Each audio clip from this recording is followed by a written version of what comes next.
Bem-vindo a bordo, eu sou o Cláudio Lucchesi, esse aqui é o Kowalski e estamos começando mais um Documento Revista Asas, junto com os nossos parceiros, a Embraer, Liber Aerospace, Digex e Hangar 33.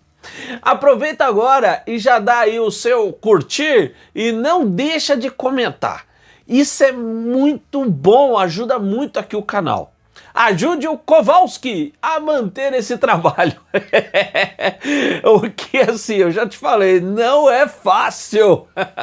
Visita a nossa loja online, assina a revista, tem a sua experiência Asas completa. Para mim, eu sempre gosto de falar, é um orgulho muito grande ter você aqui no canal. A nossa comunidade Asas. E ainda mais bacana, porque estamos começando um ano novo, né? Eu e o Kowalski queremos festejar isso com vocês. E nada melhor para isso do que iniciar o ano com um avião que faz o coração de muita gente, incluindo o meu, bater mais forte. Porque quem viveu a Guerra Fria, viveu ouvindo o seu nome. Ele era misterioso, ele era muito rápido e ele absolutamente lindo. E claro, como tudo que era soviético, ouvimos, e até hoje, um monte de fantasias e, sobretudo, besteiras sobre ele. Mikoyan Gurevich MiG-25, para a OTAN e para os fãs, Foxbat. E eu vou começar contando uma historinha real, mas que dá uma ideia do quanto essa máquina surpreendeu e apavorou o Ocidente. No seu tempo, claro. Porque você sabe, pensar faz bem. E pensar a história é melhor ainda. Vamos lá.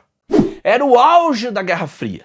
Talvez ela nunca tivesse estado tão quente. E ali no final dos anos 60... partindo de bases na então Alemanha Oriental, algumas bem perto de Berlim, como Fino, que eu visitei depois da queda do muro, um novo jato soviético vinha fazendo voos de reconhecimento, bem ali na divisa das duas Alemanhas, coletando todo tipo de dados estratégicos sobre as posições militares ocidentais da OTAN, comunicações e frequências, radares, e era mais veloz que qualquer coisa que os russos já tinham voado. E pior, mais que qualquer coisa que a OTAN tivesse na área. A Força Aérea Britânica, a RAF, ainda um poderio aéreo de poder e muito orgulho, tinha uma base em Gütersloh, na então Alemanha Ocidental, mais ou menos próxima exatamente da rota desses voos.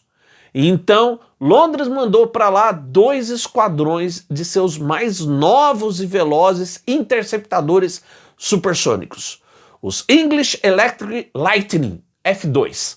A gente já falou desse avião aqui, olha lá o vídeo que é bem legal. A ideia era virar a mesa, mostrar aos russos quem é que manda no pedaço.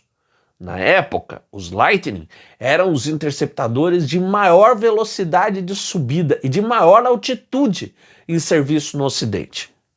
Então, quando houve o alerta dos radares de que o espião vermelho estava fazendo outro de seus voos, a linha de voo em Gütersloh entrou em frenesi e em minutos, dois Lightning rugiram pela pista e ganharam o ar, subindo em pós-combustão quase na vertical, até 16 mil metros, quase no limite desse jato, onde nivelaram e em poucos segundos os pilotos da RAF o viram. Lá estava o inimigo, um grande jato de derivas duplas, brilhando em contraste com aquele azul denso da atmosfera mais fina, mais alta. Mas o espião vermelho não se intimidou nem um pouco com a chegada dos Lightning. Ao contrário, ele os cumprimentou balançando as asas e então acelerou, disparando bem acima da capacidade dos britânicos e subindo ainda mais, totalmente fora do alcance. Atônitos, os pilotos da RAF tinham tido seu primeiro encontro com o MiG-25. E como nasceu essa máquina impressionante? A história que todo mundo conhece e continua a ser repetida é que ele foi uma espécie de resposta soviética ao bombardeiro estratégico supersônico B-70 Valkyrie, cujo programa tinha sido iniciado em 55. Só que embora dois protótipos voassem em 64 e 65, o programa em si já tinha sido cancelado em março de 61. Ou seja, quando voaram, os dois XB-70 já eram aeronaves puramente experimentais de pesquisa. E apesar do programa do B-70 ter, claro, gerado muitas preocupações na defesa aérea soviética, essa já tinha uns inimigos concretos para se preocupar, como o bombardeiro supersônico B-58 Hustler, que embora não tivesse um alcance intercontinental, chegava a Mach 2, ou seja, 2 vezes a velocidade do som. E esse sim tinha entrado em serviço na Força Aérea dos Estados Unidos, a USAF, em março de 60. Decolando de certas bases, os B-58 podiam sim atingir alguns alvos estratégicos na União Soviética, em ataque nuclear. E pior, mal as defesas soviéticas tinham mostrado poder dar conta dos aviões espiões U-2, os Estados Unidos estavam para colocar em serviço um espião que parecia indefensável, o Lockheed A-12, que juntava a grande altitude de voo do U-2, ainda um desafio a interceptadores de defesa, com uma velocidade assustadora de Mach 3, que nenhum caça soviético era capaz de engajar. Então, na verdade, iniciado por volta de 60, o programa do MiG-25 foi muito mais motivado pelo B-58 e pelo futuro A-12. Não o XB-70, mas os A-12, capazes de chegar a Mach 3.2 ou mais e impossíveis de atingir pelos sistemas de defesa aérea soviéticos então existentes, foram a razão de se criar o MiG-25. E o primeiro A-12, que era operado pela Agência de Espionagem Norte-Americana, a CIA, voou em abril de 62, sendo seguido, em fim de 64, por um modelo de uso da USAF. Ele mesmo, claro, o SR-71 Blackbird. Então, em meados de 59, o escritório de projetos da MiG recebeu o desafio de criar um interceptador de Mach 3, designado internamente como IE-155. Não era um caça de combate aéreo, mas um interceptador puro, ou seja, era para decolar e ir direto contra seu alvo, que basicamente seria um bombardeiro com armas nucleares ou um avião espião como os A-12 e SR-71. Essa missão era em grande altitude, com uma alta velocidade supersônica, permitindo a interceptação no menor tempo possível, antes de um bombardeiro como o B-51 chegar ao alcance de lançar sua arma nuclear contra o alvo. E no caso dos espiões, permitindo engajar esses, por mais veloz que voassem. Suas armas seriam mísseis ar-ar de longo alcance. Desse jeito, não era problema uma manobrabilidade limitada, afinal, não era um caça para dogfight, nem que a performance caísse bastante em altitudes mais baixas. Isso era fora do perfil da missão planejada. Mas não faltavam desafios. Para voar a Mach 3 ou mais, era preciso superar a chamada barreira do calor. Para você entender, o MiG-21 voando com numa temperatura externa, tá, de 0 graus a Mach 2.05, sofria uma temperatura de uns 107 graus centígrados no fluxo de ar no nariz. Naquela velocidade 0 graus, hein? O duralumínio, muito usado então nos caças por ser resistente e leve, só suportava até por volta de 130 graus. Por outro lado, a tecnologia eletrônica da época, não havia um semicondutor que sobrevivesse acima de 65 graus Celsius. Então, a equipe MiG acabou escolhendo o aço para a maior parte da estrutura do novo interceptador, o que era bem viável, pois os soviéticos dominavam uma avançada tecnologia de soldagem do aço, que dispensava rebites. E em pouco tempo, o programa do IE-155 envolvia empresas das mais diversas áreas, incluindo a criação de máquinas especiais novas para essas partes de aço em estamparia e soldagem. E também se desenvolveram aços especiais de mais alta resistência à corrosão e elevadas temperaturas. No fim, a estrutura do interceptador ia ser em 80% de aço temperado, 8% de titânio, incluindo os bordos de ataque das asas, e 11% de uma liga de alumínio de alta resistência térmica. Quanto aos motores, foi selecionado um derivado turbojato com pós-combustão do Mikulicz Tumansky R-15K, que tinha sido criado originalmente para um míssil cruise, com a nova versão para o interceptador gerando 7.500 kgf de impulso seco e 10.210 em pós-combustão. Mas isso ao preço de uma vida útil bem curta, de apenas 150 horas.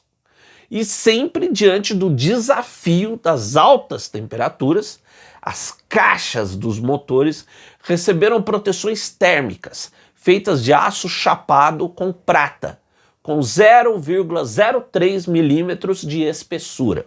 Então, o primeiro protótipo IE-155P-1 fez seu voo inaugural em 9 de setembro de 64. E aí vem uma historinha bem interessante. Nascido para interceptar aviões de reconhecimento estratégico de altíssima performance, como o próprio Blackbird, logo ficou claro que o IE-155 tinha todo o potencial do mundo para ser ele próprio um eficaz reconhecedor estratégico de alta performance. E a equipe da MiG ofereceu isso à Força Aérea Soviética, que aceitou com entusiasmo. Assim, bem cedo no programa, se passou a desenvolver esse reconhecedor, em paralelo com aquele interceptador original. Basicamente, as diferenças estavam na seção frontal da fuselagem, que armazenaria os sistemas de reconhecimento, e numa nova disposição do cockpit.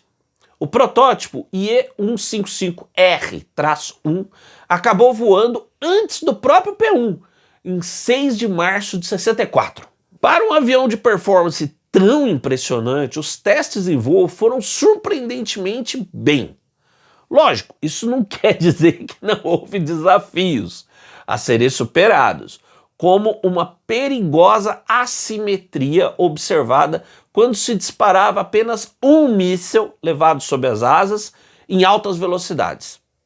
Por outro lado, usando designações falsas para confundir a inteligência ocidental, 2 protótipos estabeleceram nada menos que 21 recordes mundiais oficializados pela Federação Internacional entre 65 e 77.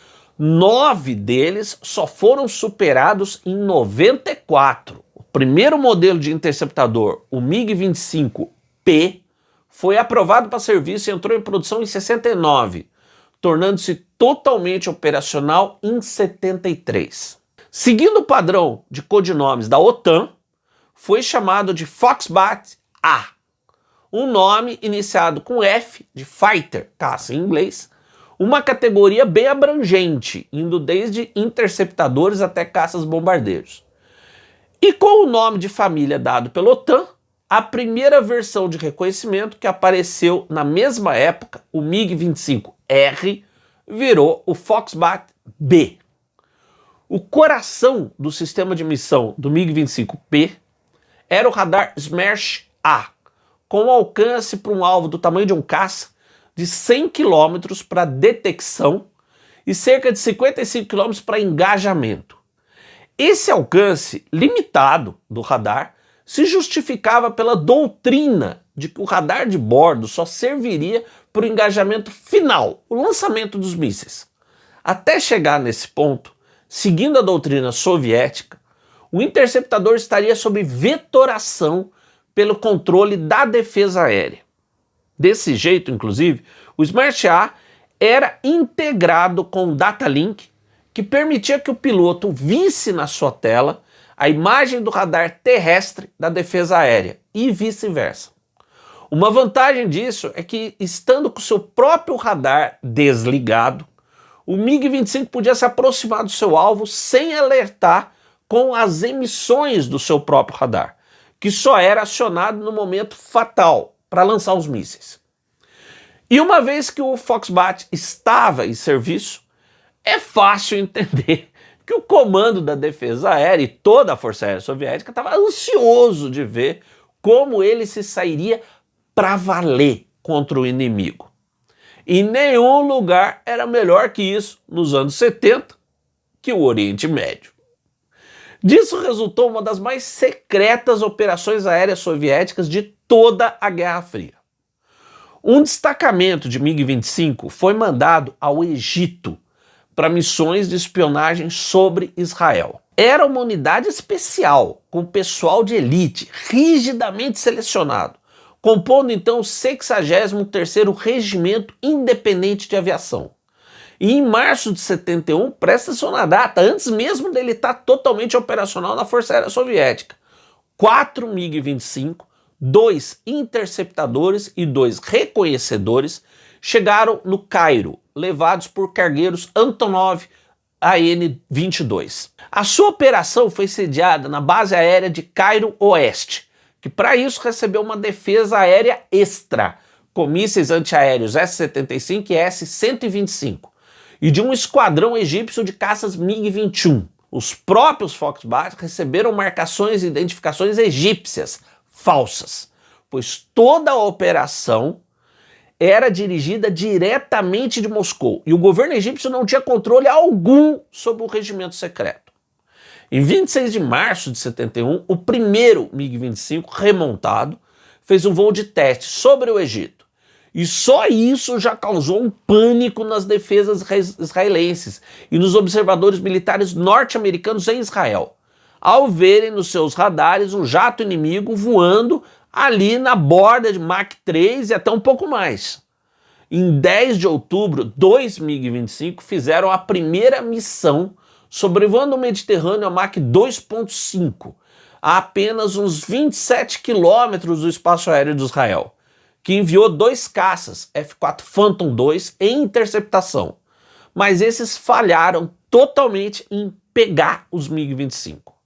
A missão seguinte, em 6 de novembro, foi bem mais ousada. Um único MiG-25 invadiu o espaço aéreo israelense no Sinai, fazendo o reconhecimento das disposições militares no Passo de Mitla. De novo, 2 F-4 armados decolaram, subindo até 13.500 metros e disparando mísseis Sparrow contra o MiG-25, que estava a 23.170 metros. Mas não houve nenhum acerto e o MiG-25 escapou ileso e com a sua missão cumprida com sucesso.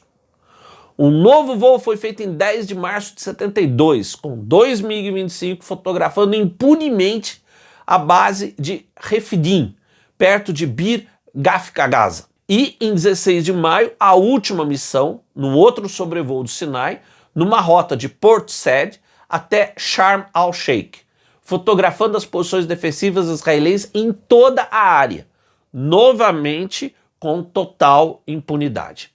Nessa altura, porém, o presidente egípcio Anwar Sadat, preocupado de provocar os israelenses além da conta, disse aos soviéticos que ou eles lhes vendiam os 4 MiG-25 ou os aviões tinham de ir embora. Claro! Você imagina a resposta de Moscou. Os Foxbat voltaram à União Soviética em julho de 72, é claro. Afinal, já tinham mesmo cumprido a sua missão e com total sucesso. Tinham comprovado a incapacidade das defesas israelenses, leia-se ocidentais, de se contrapor ao MiG-25, incluindo os Phantom F-4, então o mais avançado caça-interceptador dos Estados Unidos. Mas Sadat ia se arrepender, e rápido. Em 6 de outubro de 73, eclodiu a Guerra do Yom Kippur, e em seus dias finais, o presidente egípcio estava pronto para aceitar o cessar-fogo oferecido por Israel. Mas havia ainda quem quisesse continuar a luta. Então, em 22 de outubro, os egípcios fizeram um pedido de socorro para Moscou. E 4 MiG-25 foram deslocados em urgência para o país. E imediatamente fizeram um detalhado reconhecimento da região do Canal de Suez, mostrando claramente a enorme ameaça do exército israelense, que pesava sobre o terceiro exército egípcio no Sinai e toda a disposição egípcia. E essa foi a gota d'água para Saddam concordar com o cessar-fogo, terminando os combates no fronte de Suez. No ano seguinte, um destacamento soviético de MiG-25 voltaria a operar em Cairo Oeste, mas dessa vez concentrando-se em monitorar as atividades da Marinha norte-americana, a US Navy, no Mediterrâneo. E como sempre, os aviões operaram sem qualquer controle dos egípcios. Isso durou até setembro de 75, quando aviões AN-22 levaram de novo os Foxbat de volta à União Soviética, e dessa vez para não voltarem mais ao Egito. E os resultados dessas missões no deserto foram bem mais profundos do que se imagina. Com o MiG-25 provando ser imune às interceptações dos Phantom II, isso acendeu aquele alerta no comando norte-americano, que foi determinante para o desenvolvimento de uma nova geração de caças, que tinha como um de seus parâmetros exatamente ser capaz de conter o Foxbat. Desses requerimentos acabariam nascendo o McDonnell Douglas F-15 Eagle, da USAF, e o Grumman F-14 Tomcat, da US Navy, a Marinha norte-americana, que entraram em serviço respectivamente em 76 e 74. Mas antes que a sua mão coce para fazer um comentário, o Foxbat, claro, não foi o único motivo, dos Tomcat. No caso deles, um outro objetivo era proteger os grandes porta-aviões também do novo bombardeiro supersônico soviético, o Tu-22M Backfire, que eu já contei no vídeo dele. E aguenta aí que a gente vai ter mais 2 vídeos do MiG-25. Vamos falar em detalhes da deserção de Viktor Belenko em 76, as lendas e mitos, os Foxbat de ataque e as histórias reais dele em combate.